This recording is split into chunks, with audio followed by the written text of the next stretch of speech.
Hi YouTube, Salina Marie here, and I am giving you my 35-week update. I just went to a few doctor's appointments today. I actually had a really long day. I had, let's start with I had little to no sleep last night. Um, this baby was just like up all night long. I couldn't get comfortable in any side position. I like to sleep on my back, but I'm trying to stick with sleeping on my left side or my right side, and none of those were working. I favor my right side. It's just much more comfortable, but every time I would lay on my right side, since her butt and back and legs are all on that side, it just felt like she was just trying to kick me off the bed, and it was really painful. So I woke up this morning, ate breakfast, and I had my first appointment at 12 o'clock with with a lady that manages my insulin pump. And I had a lot of questions about managing my pump during labor and delivery, given the fact that I'm able to go through labor. I had a lot of questions about that. So that lasted for a little bit, and then I went to go eat lunch, which I had Panda Express, and it was really yummy. And after that, we went to every Tuesday or Thursday, just whenever I go to my doctor's appointments at my OB's office. Lately, I have 3 appointments. My first is for a BPP, which is just like a small ultrasound. They take a look at functioning parts of the baby's body, like the heart and the liver and the kidneys, and then they measure how much fluid that she still has in her little amniotic sac. And then they take a look at the placenta and make sure it looks good and healthy. And they check and make sure that your baby moves 3 times while they give you the ultrasound. So she was moving tons, which was awesome. And then, which was the really cool part, this tech was better than the last couple techs that I've had. She knew how to work the 4D, which was really awesome because some of the other ultrasound techs didn't know how to turn it on or how to work it properly.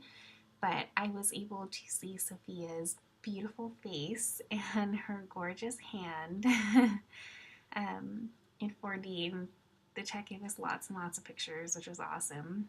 And it was really neat because I've always seen the 4D ultrasounds and they're in that like sepia tone and it's all golden.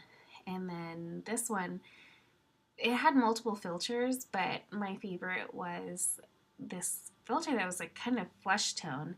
So it really made her look like a real baby.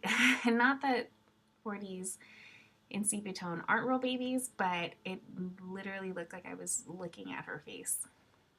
It was so awesome. So that was one of the highlights of my day. And then after that, we go to our non-stress test. And the non-stress test has kind of been like my least favorite part every week because I'm either there for over an hour and then they keep making me test and test and test because she's either not moving enough, she's asleep, or they just need better results. So today I was able to just go through one session of that and she did really well. So they took the results back to the doctor, and then after that I see the doctor. So I saw not my doctor, but it's another doctor that I'm seeing while mine is on vacation. And basically what happened with that appointment, before I see the doctor, I do my, like they take my blood pressure, my weight, my temperature. My weight's been the same since last week. I'm still, in the mornings, I'm weighing 150, so I've still gained about 31 pounds. And, but my blood pressure this week was a little on the high side.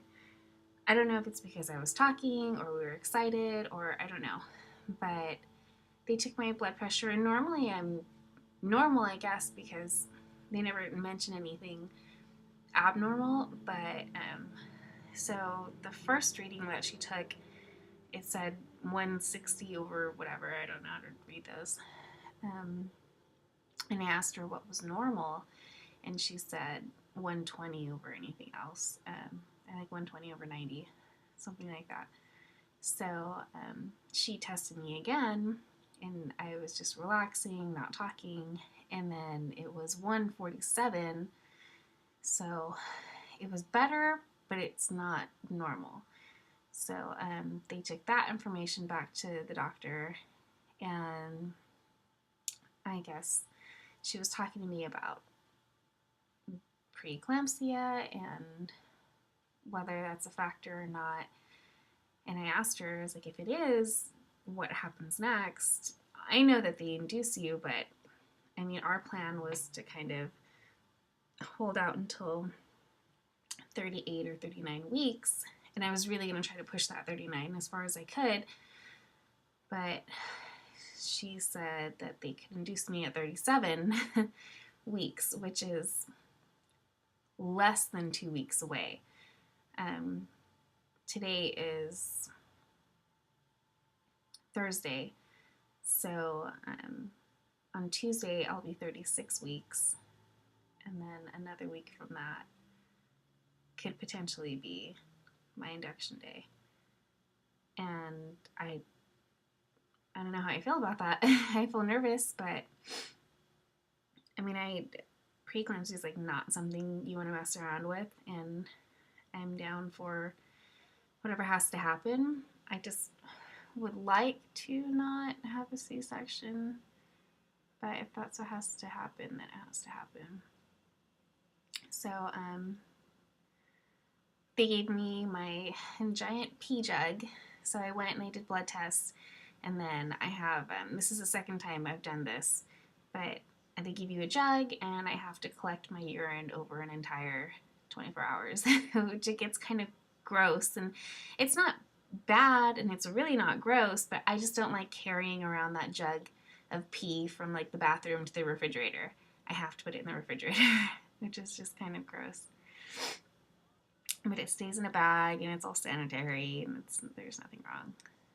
But I'll turn that in on Saturday, and then I'll see them on Wednesday for my regular doctor's appointment again. And then by then, they'll be able to tell me whether there's protein in my urine, and by my blood work, whether or not it looks like I'm developing preeclampsia. And if so, then 37 weeks, Sophia will be here. So crazy. So speaking of due dates creeping up on me,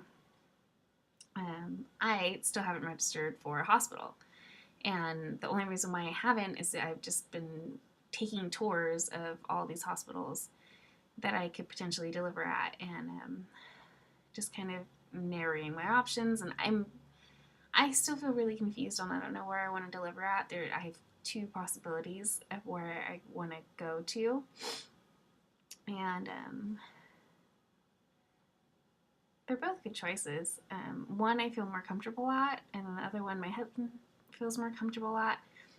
He only feels more comfortable there because there's a Starbucks literally like right outside the hospital. But I'm fine either way. I think I have my mind set on where I want to deliver. I just need to finish my pre-registration forms and then turn those in as soon as possible. So we will see. Yep. So that's really it. Yeah, I don't have any new symptoms. I have had kind of a headache all day today. And I don't know if that's just me thinking about the preeclampsia, because they asked me, do you have headaches? Are you dizzy? Are you lightheaded? And I'm like, no, I'm fine. There's only one night where out of nowhere I just felt really lightheaded. And I was laying in bed. I wasn't up. I wasn't walking or anything. Had I been up and walking, maybe I would have kind of fallen or something, but that lasted for 30 seconds or so. But yeah, all day today I've just kind of had a headache. And right now I'm just really tired. And maybe that's just because I was kind of sleep deprived last night. So I don't know. I'm not going to read into what I'm feeling too much because I don't want to psych myself out and make these symptoms. So yeah, I'm just going to kind of write it out and see what happens and where it goes. And I'll keep you guys updated. This could happen very quickly. Okay, well, thanks for watching, and I will see you next week. Bye.